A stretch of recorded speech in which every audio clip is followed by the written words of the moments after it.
workshop, we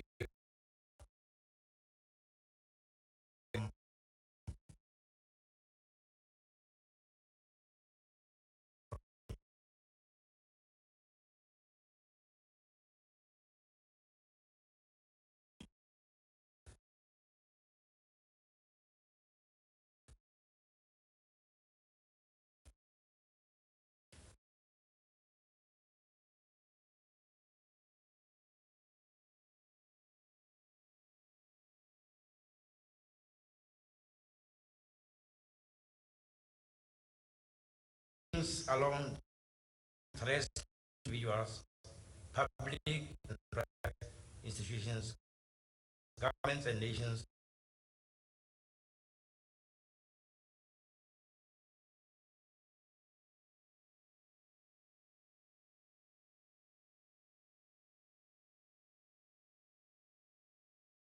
and nations,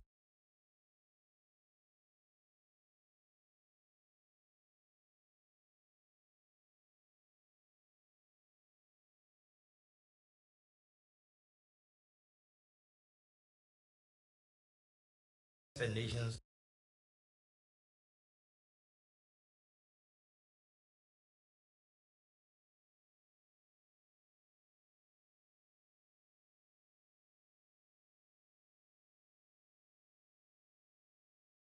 and nations,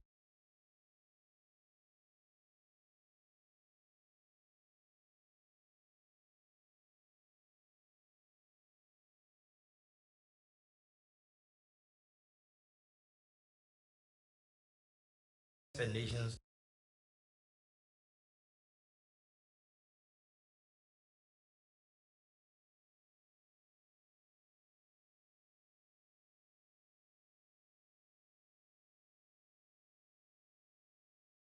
and nations,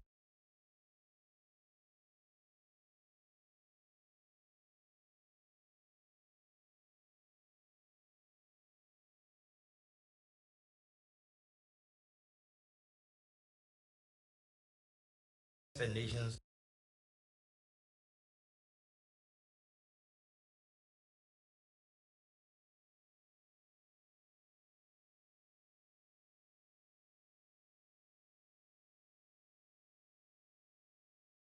and nations,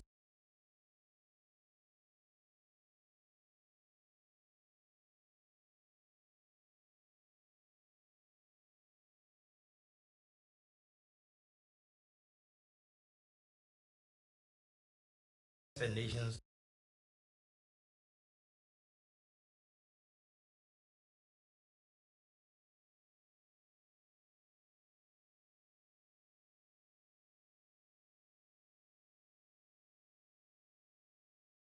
and nations,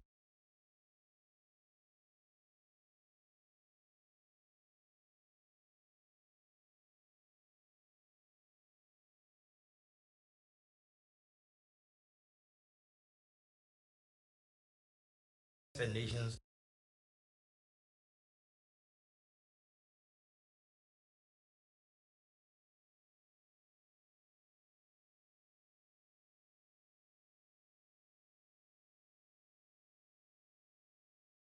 and nations,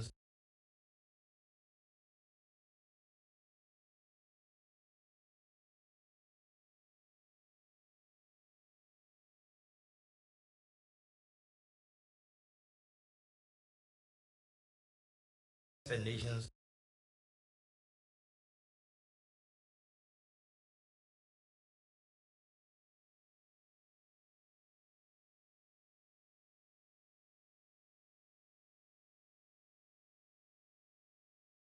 and nations,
and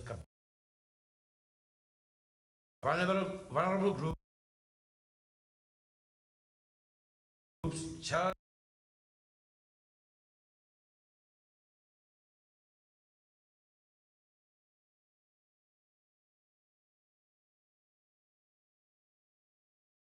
vulnerable groups charge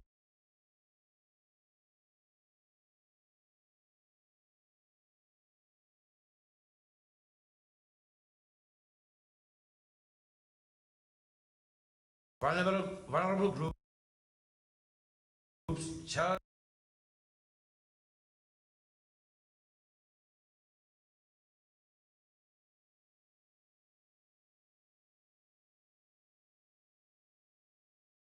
vulnerable groups charge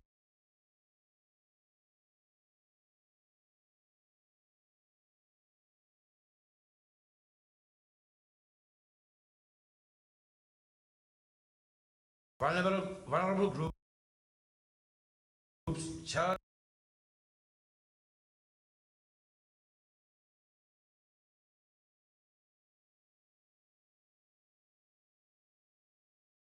vulnerable groups charge and must start and maximize awareness, capacity building,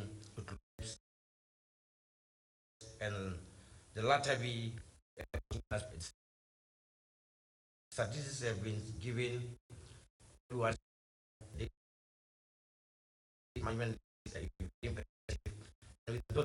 marks that marks the condition of what we gathered from the capacity building and awareness workshop. Thank you.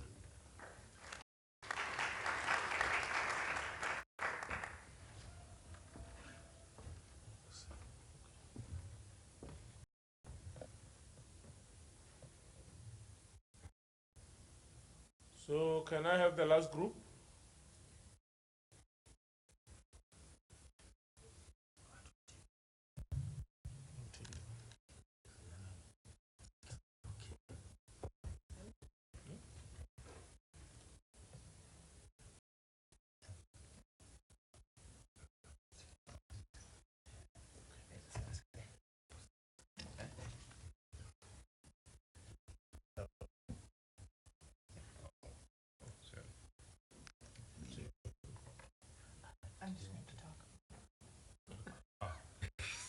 So you want to go in first?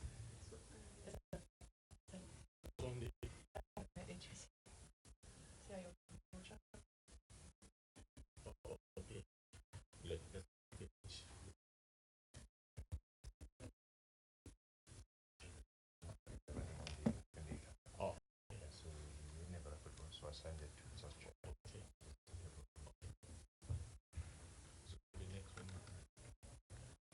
So we'll get the presentation from, I think, on the technical side. From there, we'll get the last group from the AP group, HPC group, which was captured by Elizabeth.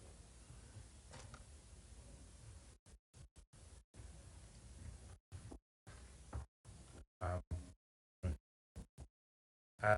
be presenting on the technical and services protection structures, particularly focusing on the computer securities incident response team. Oh, and by the way, my name is Debo, or if you can't say that, you can just call me Ronald. Okay. In the technical and protection, the main focus was mainly on the structures such as the CSET, as shown there.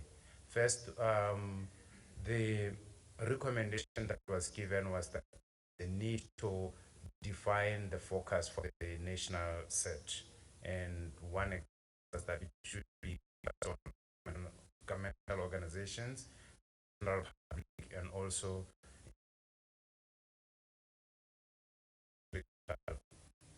infrastructure. The CSET, as explained here, is supposed to be the focal point for, here we're talking about the national one, it's supposed to be the focal point for reporting cyber-related problems. And it should work in collaboration with the other, with subsectors or the defined, the defined constituencies. So the point here is on collaboration between the national set and the other players in the field. Okay. The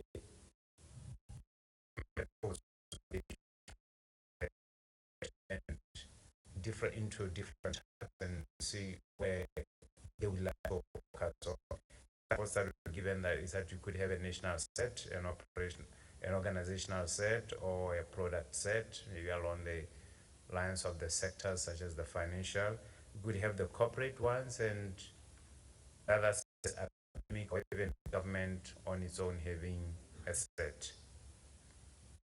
Critical infrastructure providers also encouraged to consider setting up their own set for the reason that critical infrastructure is considered important enough to protect. The focus for the national set was to be on three main areas, as I've already mentioned: general public, and the critical infrastructure. But the set is premised on actually a policy or a framework that helps to govern it or regulate it. And one such framework is security, which National Cybersecurity Strategy, which will act as a strategic framework for its approach to cyber security issues. And this should be, the National Cybersecurity Strategy should be congruent with the national policies and legal framework. The National Cyber Security, the national set, a well-functioning national set has to conform to a number of policies and practices that were recommended for the Botswana set. The first one was on know and continually evaluate your constituency and its needs. The idea here was that no two sets are the same. That is one thing that was emphasized over and over again. So Botswana set is not necessarily going to be the same as Mauritius or the same as South Africa or even the US. The idea is that Botswana has to know what they want to protect, what they want to achieve, and then set their set around those. And these needs and constituencies change over time. Therefore, there's a need to actually review and reevaluate. The focus on the second principle was that you should, Botswana's national set should focus on areas only where they can add value.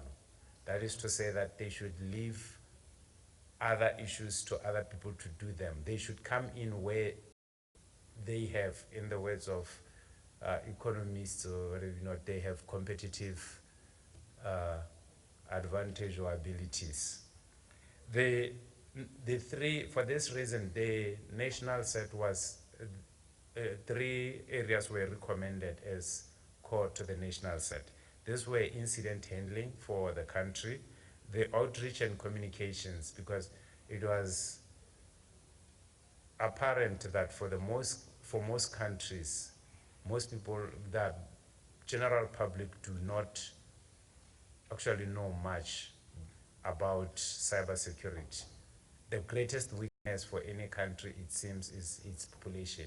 And therefore, the national set should focus on the outreach and communication program, as well as capacity building. This is capacity building within itself and sectoral sets that it works with.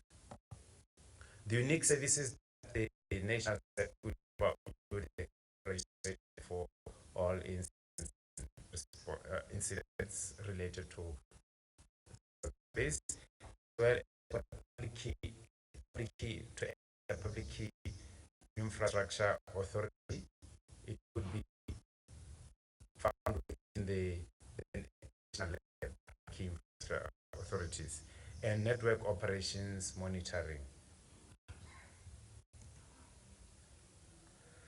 On the third principle, the idea was that this is about efficiency and effectiveness. For every unit of effort spent, ensure that it has the broadest possible impact. I mean, this is our organization. One of the things that I've noticed, I've heard a lot at this conference, that everything is a priority. Make some things more priorities than others. I think we are back to the George Orwellian period of all animals being equal, but some be more equal than others. So that is where the issue of efforts spent on cybersecurity issues come in. We have to, on our national CERT, it will have the broadest impact.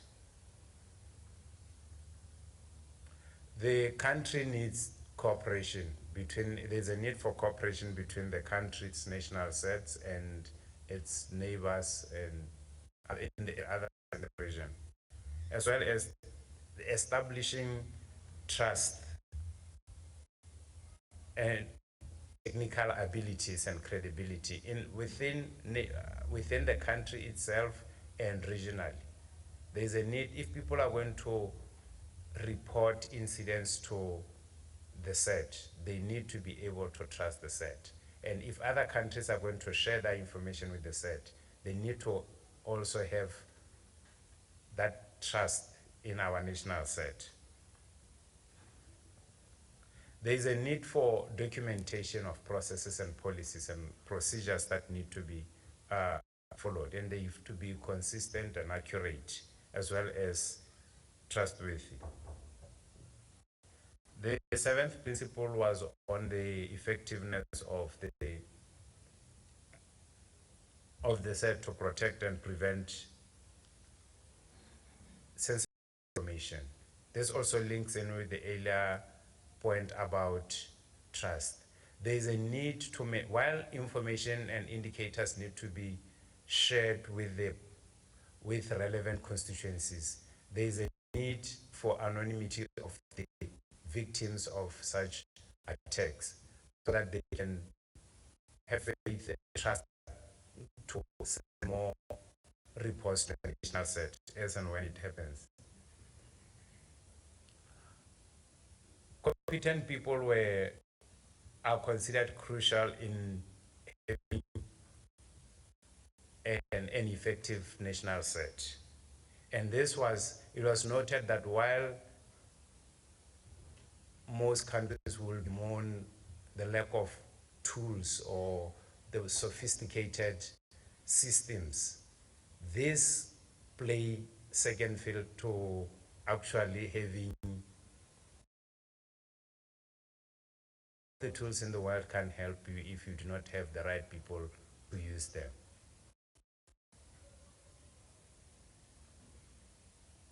It's also noted that Botswana needs to build relationships with other countries. One example that was given was the building relationship with other AU countries and working with international organizations as Africa CERT, working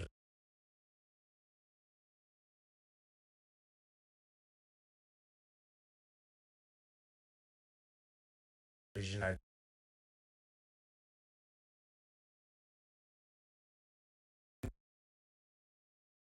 in the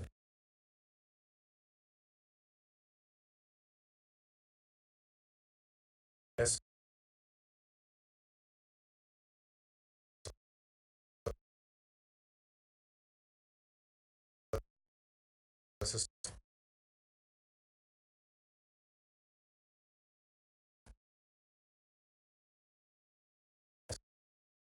with them.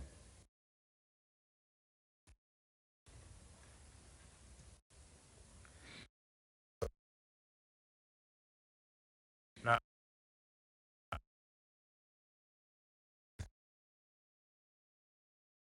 therefore, Botswana was so set, and it was also noted that there is work being done on standardizing the sharing of information automatically. Therefore, these are developments that Botswana could be aware of because they showed interest in this area. It is also noted that one area is that as to how you share information, this will also depends on it depends on the country. As we said, this is about the country, not there's no one size fits all. In some jurisdiction, an example being given here was the United States. It is done on a voluntary basis. A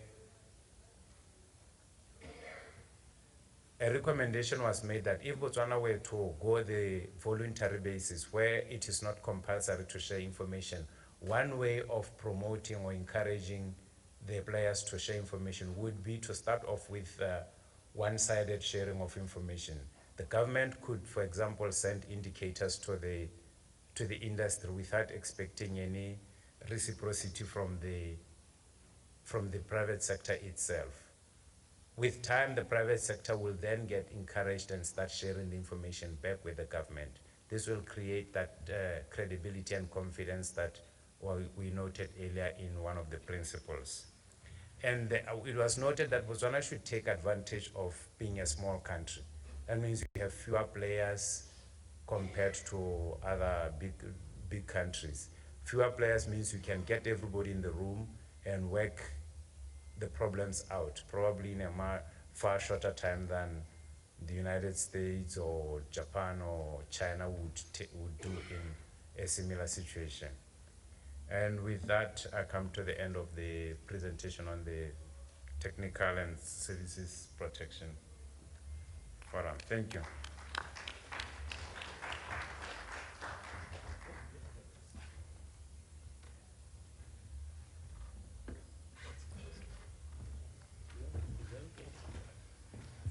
I'm just talking, Okay. if that's okay.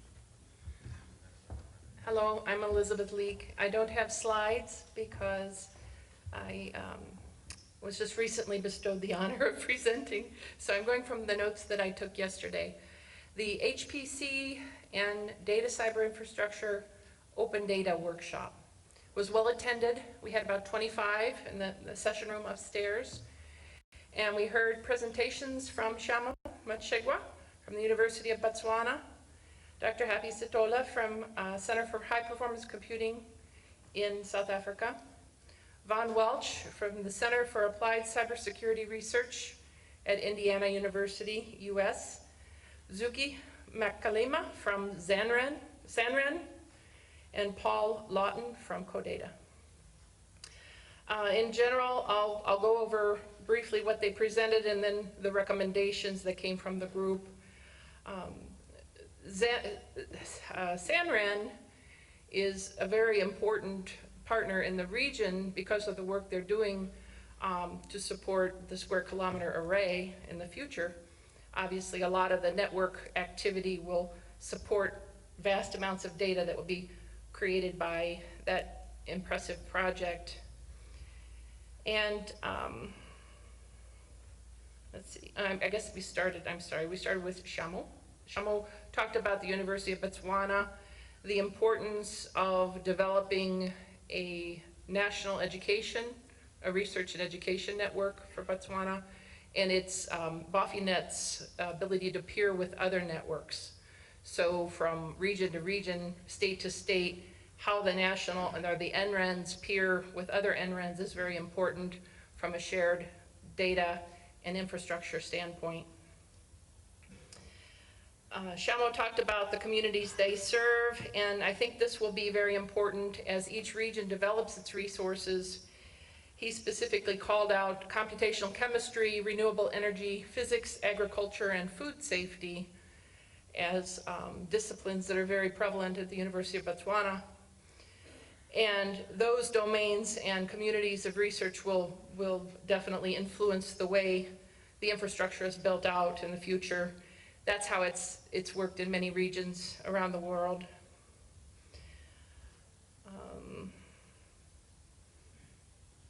Let's see. Dr. Satoli talked about the Center for High Performance Computing being the first Center for High Performance Computing on the African continent. Began in 2007, had significant upgrades in 2008, 2009, and 10, and they'll be dedicating the first petascale system on the African continent on June 7th, which is very exciting for me. And also, South Africa being home to the Square Kilometer has a number of academic-based research projects as well as industry partners.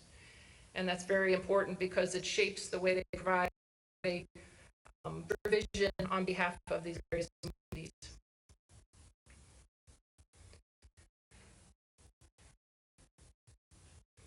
The prospect of moving the slum region will be very daunting, and I know, for example, last night I was uploading my 30 slides to the cloud, and the time indicator said 45 hours and 36 minutes that it would take to upload my presentation.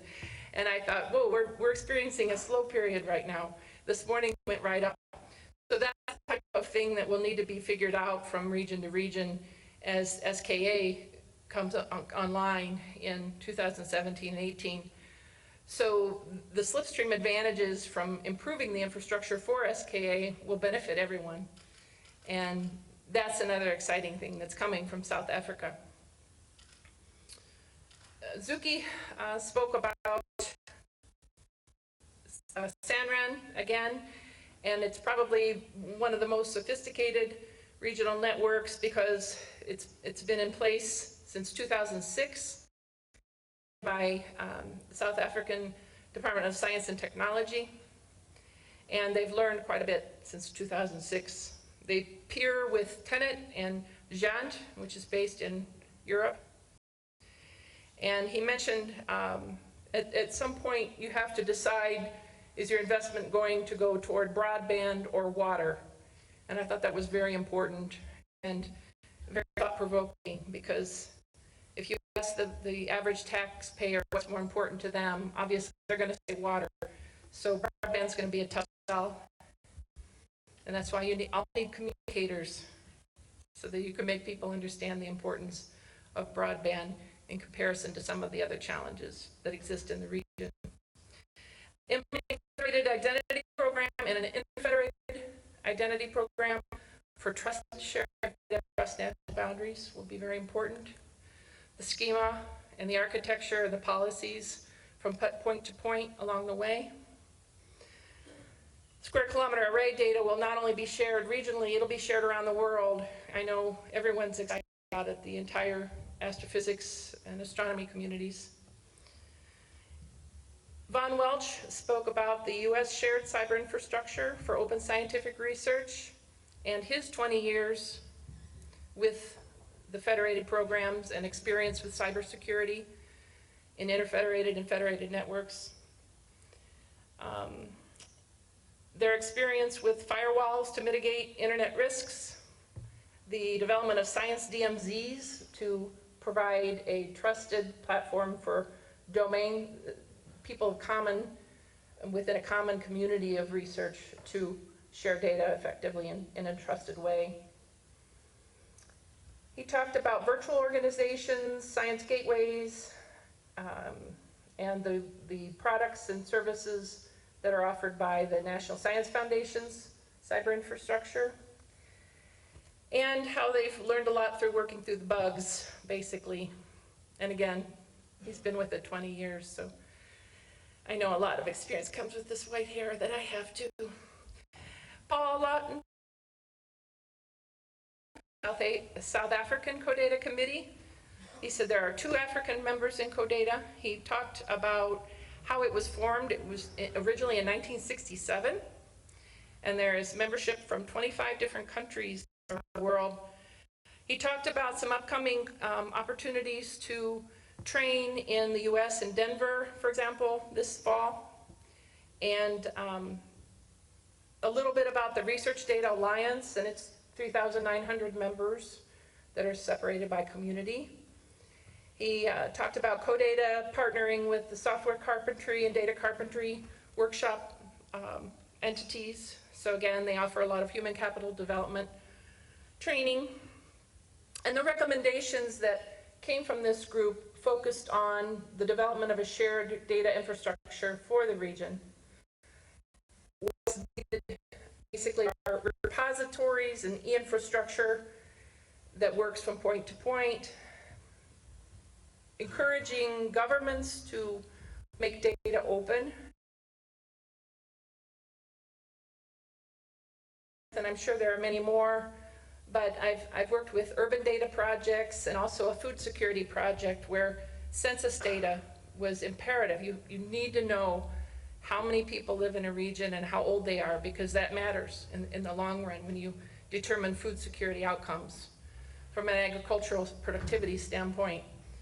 Another case for open data, open government data, is urban data projects where you determine educational outcomes, policing outcomes, and a variety of other problems that exist in urban areas based on the data that's available.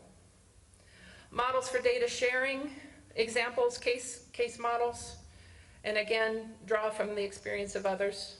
That will be useful. The development of an African research club.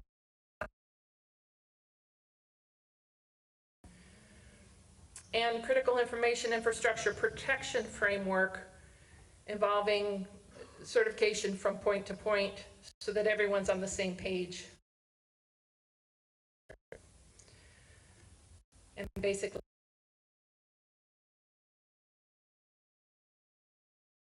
open data workshop.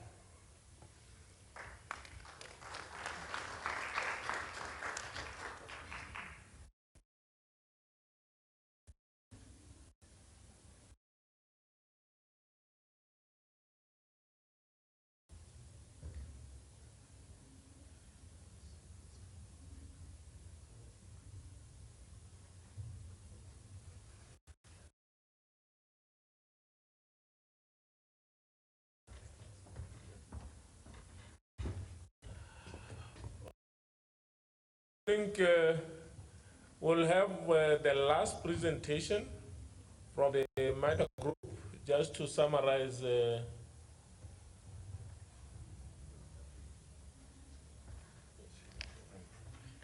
We can give them a slot for something else. Maybe we can do it as housekeeping, just for that. Okay, okay. No, okay, let me wrap up with this group. Any clarification on what you think may have missed during the discussion which they have not captured?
Thank you very much for the addition, and I do agree with you. I think most of these valuable inputs which you have got here, they will assist in terms of shaping up the National Cybersecurity Strategy as it gets revised so that we incorporate some of this input.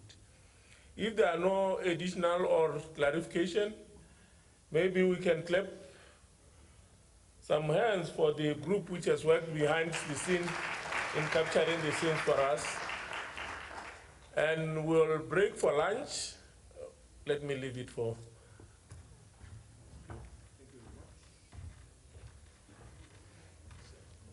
Thank you very much, Chair, for this session, which was very, very important. And the session will be followed after lunch by a session by MITRE to consider, obviously, the model cybersecurity strategy we're talking about. And I believe that Carl made a very good presentations about their efforts as the company that is working on some of these things. So ideally, we should be having a interactive session, how to go forward infusing all these points. I also had a very good chat with Dr. Usmani. He talked about their experiences for developing their own strategy. And remember my question yesterday about the thinking of these things, maybe some little processes as part of the action plans in terms of implementation. So I think we can cover that. But before we break, there was also maybe we can schedule a 5-minute session for, was it Elizabeth, to talk about US and US companies regarding some of the issues that cropped up in the child online. Ignatius. Do you want to come and put it for him in the thing? You want to come and do it? Where's your? Yes, that was a very good time.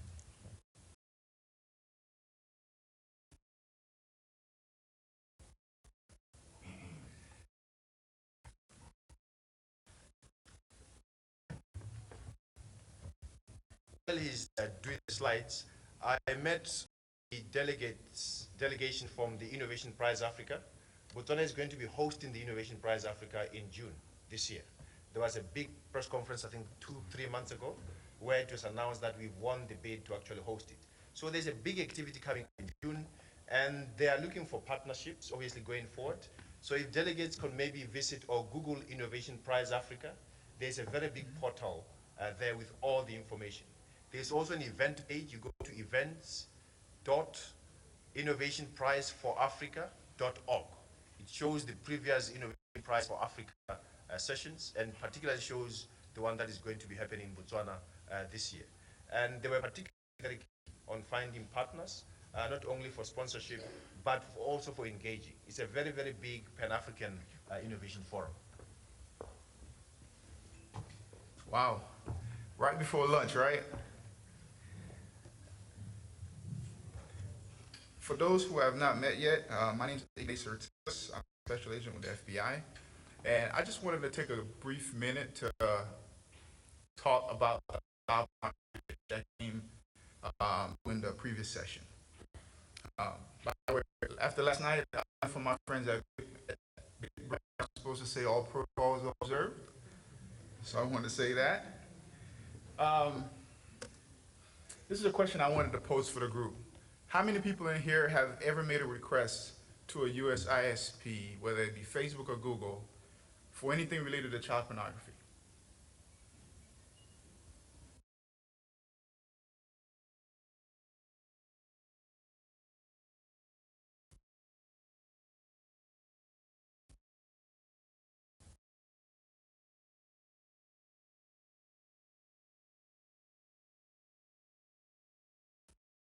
Issues to law enforcement.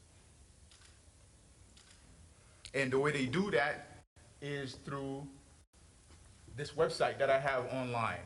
If you can imagine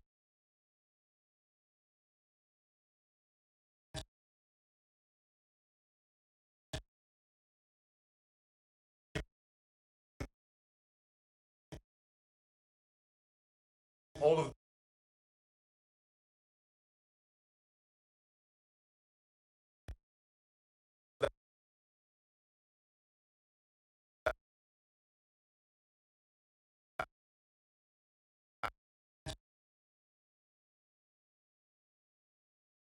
reports go to the tip.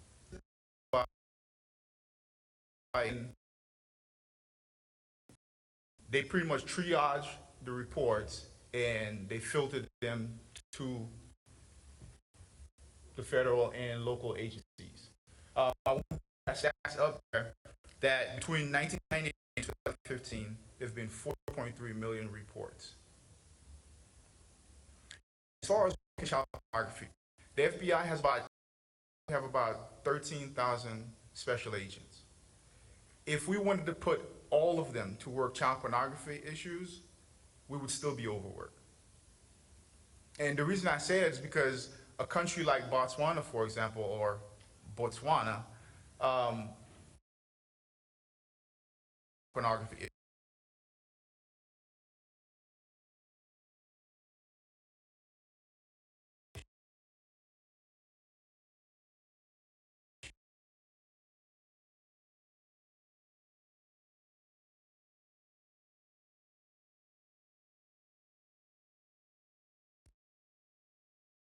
pornography.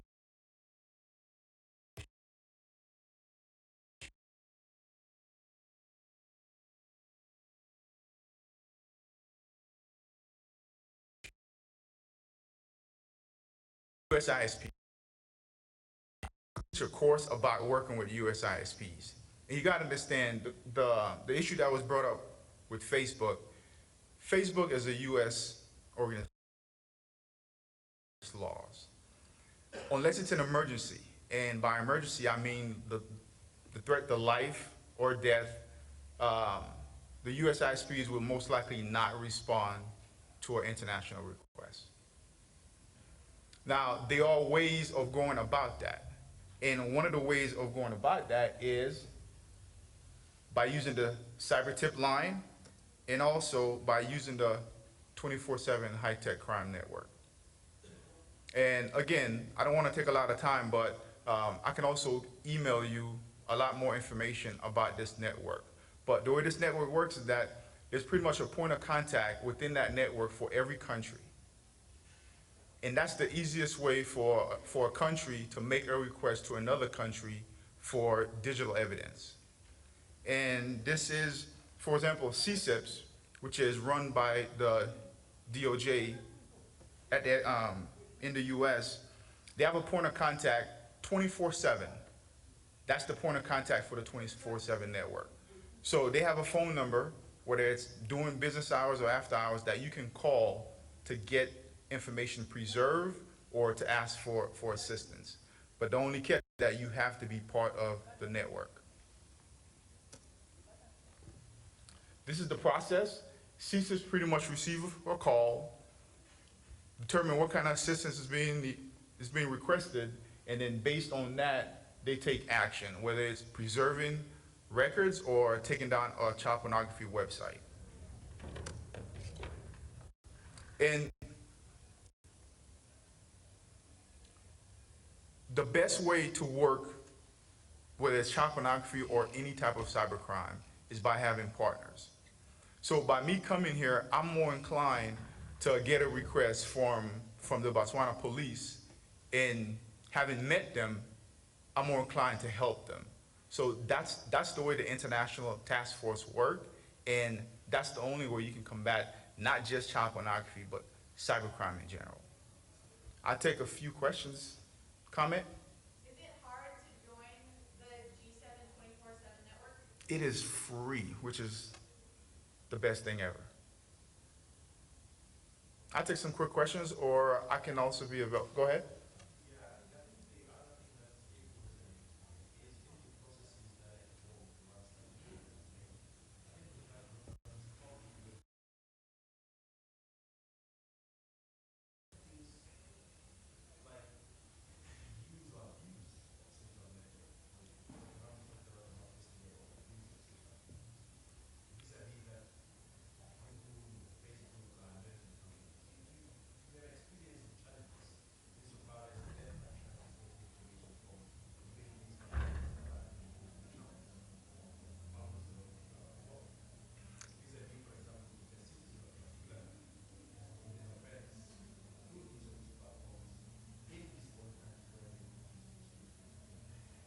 So just by the laws alone, the country, a US ISP would not provide you records or anything like that for a use or abuse complaint. But you could file a complaint with them, and if it's a violation of their term of agreement,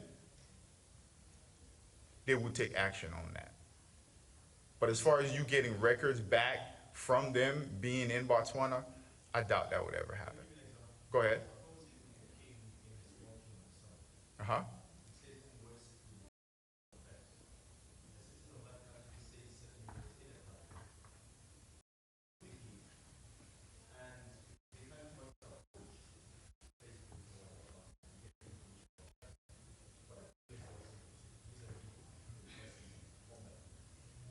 Can I take that one? This one jumps into sort of broader questions of foreign policy. So I'm gonna jump in. So there's one question: if something is in the United States, then U.S. law enforcement is interested. If something is not a crime in the United States, then the U.S. law enforcement is not going to be able to respond. So when it's something decided, thinking, the U.S. is not going to assist Thailand to prosecute someone for that because it's not a crime to criticize the Thai king in the United States. We believe very strongly in freedom of expression. So, but if it comes to other crimes, crimes relating to, sex of a minor, things like that, to being very explicit here, then we do care very much about it. And law enforcement has a perspective on that. But Ignace also just talked about the role of ISPs in terms of service. No responsible U.S. service provider or internet company or social media network wants to ever have their network be used for child abuse. And so they're going to take it very seriously if they think that it's a problem, and they can shut down accounts if that person is violating their terms of service. If that person is violating their terms of service, you guys can ask through mutual legal assistance for information to prosecute a crime, and we eventually can get that back to you. And that's why the 24/7 network is so important, because it can lock down that evidence so that eventually when the legal assistance makes it through the process, we can give it. Yes. And I didn't want to put the whole process up there, but what eventually happens is that point of contact will contact law enforcement, who will take action to either preserve or get the records that's needed in that particular country. But again, it has to be a crime that the U.S. can prosecute and not just like that.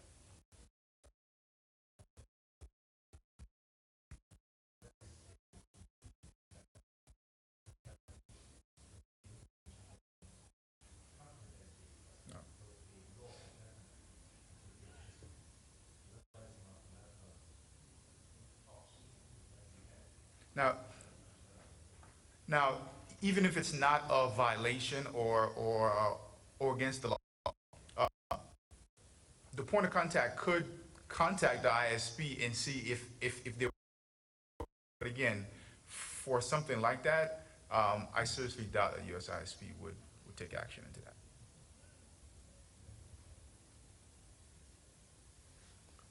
I think the case that was mentioned earlier wasn't necessarily the ISP that wasn't rendering information to them, it was Facebook or a provider, basically social media specifically. So I'm not sure.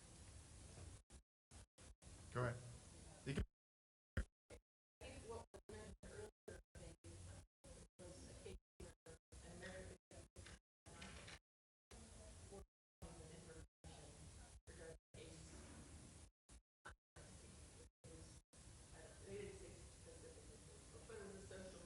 Okay. And again, that goes for not only ISP, but any organization. They're going to abide by the U.S. laws, and they will not provide records to you. I believe the only way they probably could is if that organization had an office in that particular country where they could serve legal process to that company there. But with a company based in the U.S., they will only accept U.S. legal process, so that has to be done by a U.S. agency. So, which is why it's effective to be part of 24 7 network or being done by an MLAT.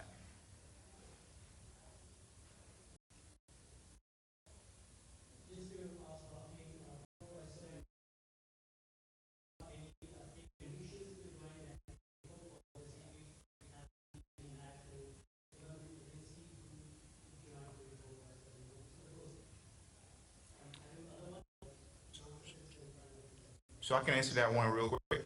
I am not an expert on the 24/7 network. I just know enough just to be dangerous. So as far as the requirement that's needed, that's something that I could get to anybody in here with little effort.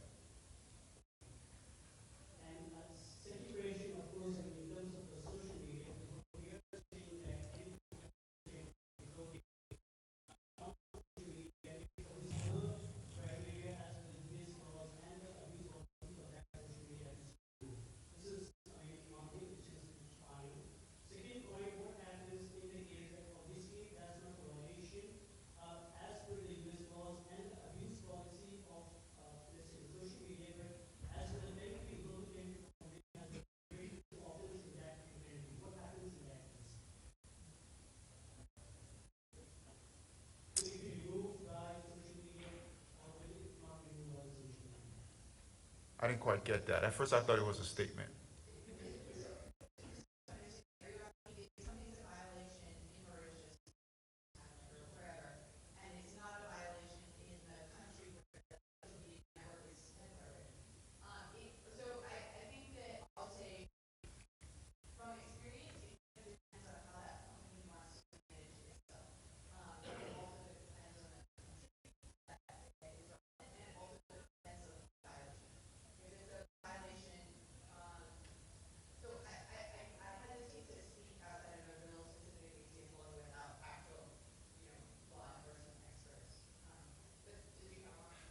Now, in some countries, you can go pretty much anywhere as law enforcement and get records at will. That is not the case in the US. I know a lot of people think, the FBI can just go wherever and get whatever they want. That is not the case. For any kind of records in the US, do you need some kind of legal process, whether it's a subpoena or a search warrant or whatever it is, to be able to get that. And in order to get that, we need a violation of U.S. laws, because that document has to be done by a U.S. court. And for us to get that, it has to be a violation of U.S. law. Now, like I said earlier, the 24/7 point of contact can contact the ISP and tell them of the issue, but at that point, it will be really up to the ISP to determine if that's something that they want to address. But legally, there's no binding there.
Mhm.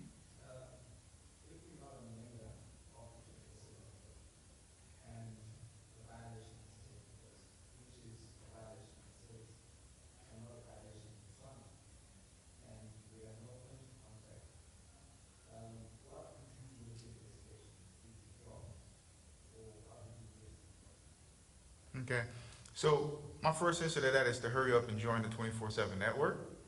The other thing is this. I could really do a whole session on working with the U.S. on investigations.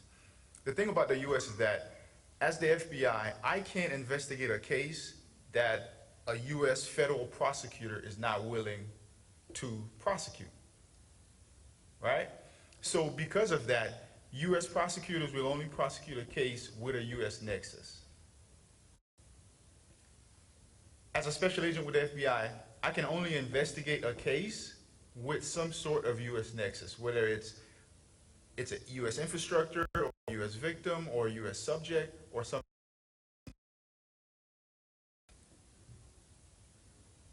Someone with a case with a U.S. nexus, then what we have to do is pretty much find a prosecutor willing to, depending on the threshold of the investigation, it may not get open. So the other way of doing it is by the MLAT treaty.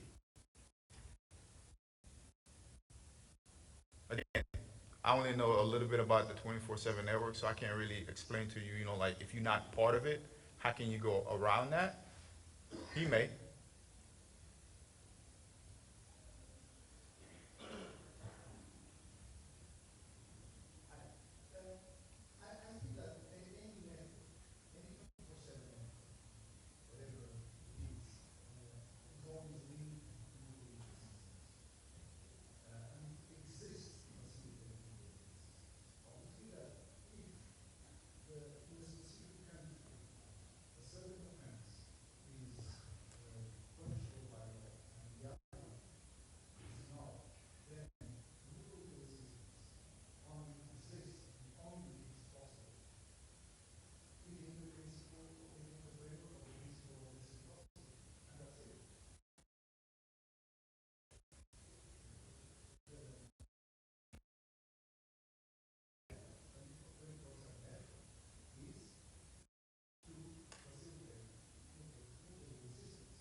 Correct.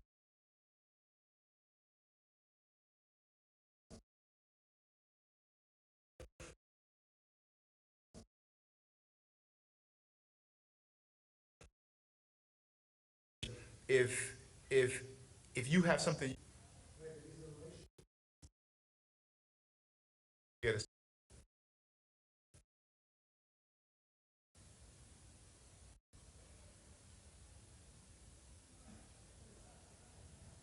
lunchtime.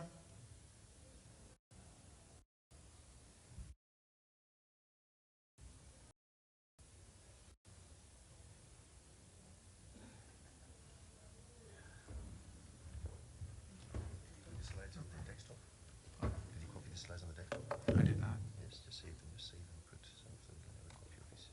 I don't And even see, classify that. I don't even see the mouse. We can do that later, so that's fine. So you got your stick. Let's see. Oh, this is fun. Just go down here.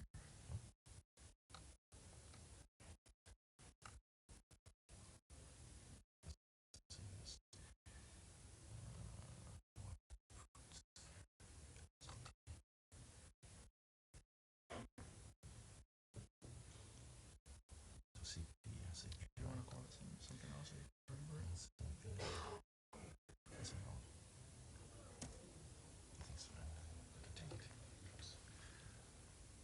No, thanks, Inez. That was really, really insightful. Okay. You can take this slide. You want to connect it? You want to disconnect it like that?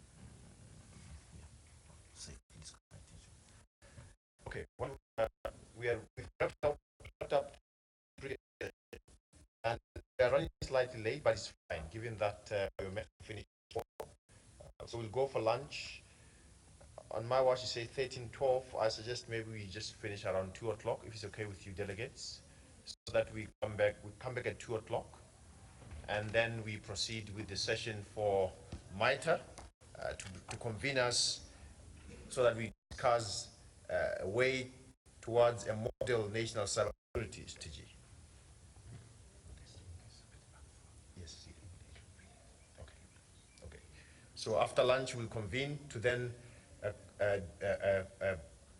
deliberate that we've been going on about, given that we've been in discussions in our workshops and on the other inputs that came through during the 2 o'clock, so that then we can continue the program. Then have a session just to conclude and map a way forward, given that we've convened in this conference and deliberated. So that session should be very, very short, about 10 minutes. And then after that, we will enjoy the launch of the Computer Society of Botswana, which is a very important professional body that has been launched. It's at the very heart of Dr. Masizana, as I speak, preparing to tell you more about the Computer Society of Botswana. I'm told that there has been feedback forms circulating. If you can kindly provide feedback so that we can improve this conference. Perhaps maybe the organizers forgot some theme that you think is very important, or it could be that you don't find particular important stakeholders here. Feel free to give us this feedback so that we can improve the conference next year. Thank you very much and enjoy your lunch.